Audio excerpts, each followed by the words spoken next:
Halo sahabat terkendali, selamat jumpa kembali di channel terkendali. Salam, apa kabar semuanya? Semoga sehat selalu. Kali ini kami akan mengulas beberapa negara yang mampu membuat mesin pesawat tempur, karena itu merupakan hal vital, hal penting dari sebuah pertahanan, dari sebuah negara. Apa jadinya jika sebuah negara tidak mempunyai daya tahan dari serangan negara luar? Maka negara tersebut akan cenderung kalah dalam negosiasi, cenderung kalah dalam perundingan. Di dunia ini hanya segelintir negara yang memiliki kemampuan penuh untuk merancang, mengembangkan, dan memproduksi pesawat tempur modern secara mandiri. Industri pesawat tempur adalah salah satu yang paling kompleks dan membutuhkan keahlian teknologi tinggi, investasi besar, serta basis industri yang sangat maju. Sahabat terkendali, berikut adalah negara-negara yang mampu membuat pesawat tempur dengan tingkat kemampuan yang bervariasi. Yang pertama adalah Amerika Serikat tentunya, yang mana Amerika Serikat memiliki kemampuan terdepan di dunia dalam merancang, mengembangkan, dan memproduksi mesin pesawat tempur canggih. Keunggulan ini merupakan hasil dari puluhan tahun investasi besar-besaran dalam penelitian, pengembangan, dan basis industri yang sangat maju. Jadi banyak faktor ya untuk membuat pesawat tempur ya, untuk membuat mesin pesawat tempur banyak sekali unsur yang dibutuhkan dan harus dilakukan secara berkesinambungan, kontinu dalam waktu yang sangat lama. Jadi tidak bin salah bin abrak-adabrak tiba-tiba jadi pabrik mesin pesawat tempur ya. Jadi butuh effort yang luar biasa besar dari Amerika Serikat. Kemampuan Amerika Serikat membuat mesin pesawat tempur adalah yang paling maju di dunia. Program riset jangka panjang yang didanai dengan baik dan basis industri yang kuat memungkinkan Amerika Serikat memproduksi mesin berkinerja sangat tinggi seperti mesin F-119 dan mesin F-135. Keunggulan ini merupakan pilar kritis dari dominasi udara global Amerika Serikat. Mendengar kata dominasi global Amerika Serikat ini jadi teringat ya, waktu ada konflik Iran-Israel, Amerika turut serta menyerang jantung pusat penelitian nuklir di Iran ya, yang berada di bawah tanah. Waktu itu Amerika Serikat menggunakan pesawat bomber siluman B-52 Spirit dengan muatan bom sebesar 13 ton lebih ya, yang dijatuhkan dari udara ya, dengan pesawat bomber B-52. Dan pesawat tersebut merupakan pesawat yang tercanggih saat ini dan terbesar saat ini ya, karena mampu membawa muatan yang sangat berat ya, dan mempunyai teknologi siluman atau stealth teknologi, jadi tidak bisa terdeteksi oleh radar. Dan pesawat tersebut hanya dimiliki oleh Amerika Serikat, meskipun akhir ini Tiongkok juga sedang mengembangkan pesawat bomber, dan juga Rusia juga telah lama mempunyai bomber, namun kemampuan daya angkutnya mungkin belum bisa menyamai Amerika Serikat. Sahabat terkendali, kemudian yang kedua adalah Rusia. Rusia memiliki kemampuan tinggi dalam merancang dan memproduksi mesin pesawat tempur, didukung oleh warisan teknologi Soviet yang kuat dan basis industri yang mumpuni. Jadi sebuah kemampuan membuat mesin pesawat tempur itu tidak, teknologinya, ilmunya itu tidak datang secara cepat ya. Kita melihat Rusia yang mewarisi teknologi dari Uni Soviet, yang mana dulu Uni Soviet merupakan negara adidaya. Jadi menjadi saingan dari Amerika Serikat pada waktu itu. Namun ironisnya Uni Soviet bubar dan beberapa bagian memisahkan diri dari Uni Soviet, dan kemudian Uni Soviet berubah menjadi Rusia yang saat ini dipimpin oleh Vladimir Putin.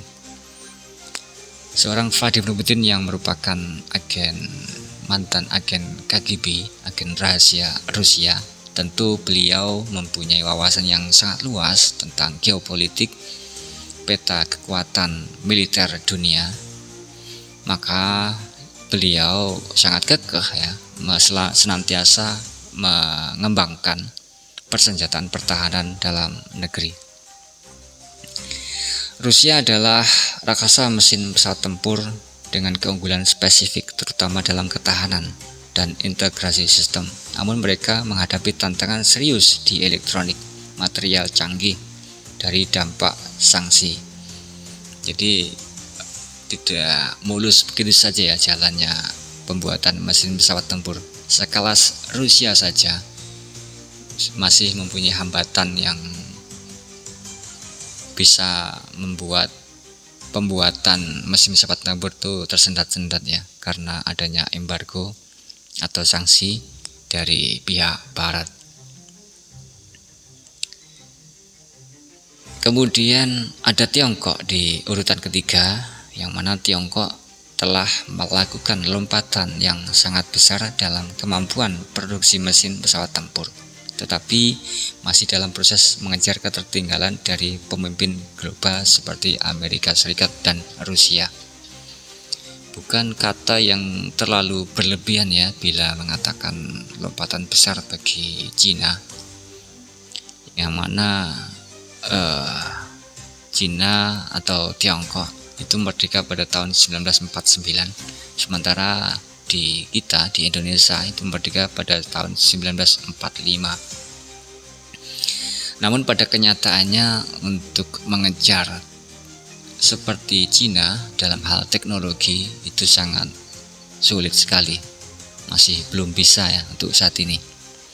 Mudah-mudahan ke depan Indonesia bisa menyamai atau setidaknya bisa mengejar ya dari ketertinggalan teknologi pesawat tempur ini. Tiongkok telah berubah dari pengimpor mesin menjadi produsen mandiri dengan kecepatan luar biasa.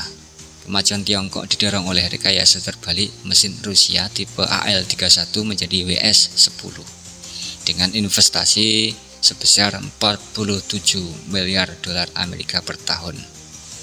Jadi tidak tanggung-tanggung ya, Tiongkok menggelontorkan anggaran untuk pertahanannya, untuk penelitian dan pengembangannya. Jadi tidak tanggung-tanggung. Jadi wajar lah kalau sampai saat ini, detik ini,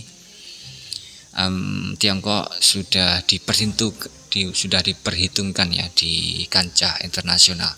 Apalagi pada era kepemimpinan Xi Jinping ini, yang mana Wak Xi Jinping itu punya ambisi yang sangat besar ya untuk kebesaran Tiongkok. Kemudian ada urutan keempat, yakni Prancis. Prancis memiliki kemampuan mandiri dan canggih dalam merancang dan memproduksi mesin pesawat tempur, menjadikannya salah satu dari sedikit negara yang di dunia yang menguasai teknologi kritis ini secara penuh. Kemampuan ini menjadi pilar kedaulatan pertahanan dan keunggulan ekspor industri kedirgantaraannya. Jadi Prancis ini memproduksi mesin pesawat tempur ini tidak hanya dipakai dalam negeri ya, juga diekspor ke luar negeri, bisa dijual ya, untuk nambah-nambah cuan ya. Untuk nambah-nambah devisa ya, jadi jualan mesin pesawat tempur ya. Prancis adalah pemain elit ya di industri mesin tempur global. Dengan Safran sebagai motor inovasi, mereka membuktikan bahwa negara dengan sumber daya terbatas bisa menguasai teknologi tinggi secara mandiri. Memang luar biasa ya Prancis ini ya, mampu membuat mesin pesawat tempur yang canggih ya. Pesawat tempur Perancis ini yang lagi tenar saat ini adalah Dassault Rafale ya, yang mana Indonesia juga membeli dari Perancis Dassault Rafale.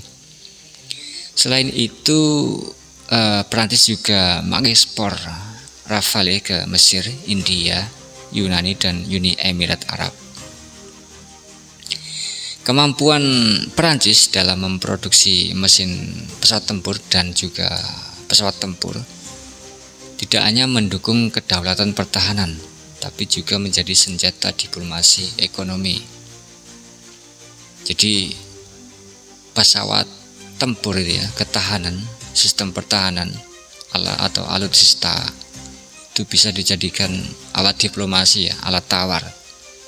Bahkan bisa menjadi alat penggertak ya, deterrent effect ya. Jadi kalau untuk nego-nego proyek, nego-nego orderan, nego-nego perbatasan, kalau punya sistem pertahanan canggih atau sistem alutsista canggih, maka lawan negosiasinya juga pikir-pikir juga kalau untuk menekan ya. Maka sangat penting ya untuk mempunyai teknologi pertahanan atau sistem alutsista ya. Jadi tidak bisa dianggap sebelah mata ya. Jangan sampai ya kita ngomong untuk apa ngembangin pesawat tempur, untuk apa ngembangin rudal. Kan kita tidak sedang perang, jangan salah. Karena kita sudah banyak melihat ya negara yang industri pertahanannya atau sistem alutsistanya kopong, itu seringkali dipermainkan atau bahkan diinvasi oleh negara lain. Banyak sekali contoh di dunia yang sudah terjadi seperti itu. Sahabat terkendali, kemudian ada yang kelima, ada Swedia. Swedia memiliki kemampuan terbatas, namun sangat spesialis dalam produksi mesin pesawat tempur, berbeda dengan negara besar seperti Amerika Serikat atau Rusia. Swedia tidak mengembangkan mesin tempur dari nol secara mandiri, tetapi fokus pada modifikasi mendalam, integrasi, dan produksi komponen kritis. Jadi metode atau langkah yang dilakukan Swedia ini mungkin cocok dengan Indonesia ya, yang rakyatnya kreatif modifikasi, kreatif oprek-oprek. Jadi bisa mungkin ya beli mesin pesawat dari Perancis atau beli mesinnya saja, atau bahkan beli dari Cina ya, mesin J10 atau J35 ya. Nanti nyampe di Indonesia dioprek, dilas, disolder gitu ya. Supaya daya dorongnya atau daya lajunya lebih tinggi ya dari versi aslinya. Tentu hal itu bisa dilakukan cuman dengan diplomasi tingkat tinggi ya dari para pemangku kepentingan, dari stakeholder di Indonesia.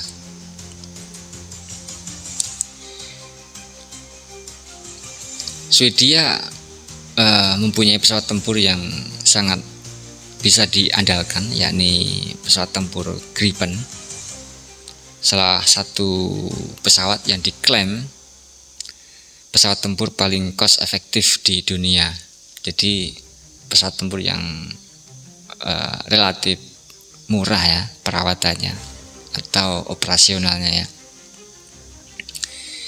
Kami kira ini cocok ya untuk Indonesia ya, yang mana Indonesia terdiri dari berbagai pulau, ribuan pulau. Jadi nanti pakai Gripen ini ya bisa keliling Indonesia ya, dari ujung Sabang sampai Merauke. Bisa nembakin ini ya, pencuri-pencuri pasir, pencuri-pencuri kayu, pencuri-pencuri ikan ya. Setidaknya memperingatkan lah, nakut-nakutin lah pencuri pasir, pencuri ikan, pencuri kayu, atau bahkan pencuri sawit. Biar kapok mereka ya. Demikian sahabat terkendali, sampai jumpa di lain kesempatan. Salam terkendali. Kita nggak perang, kenapa kebanyakan utang beli alat perang?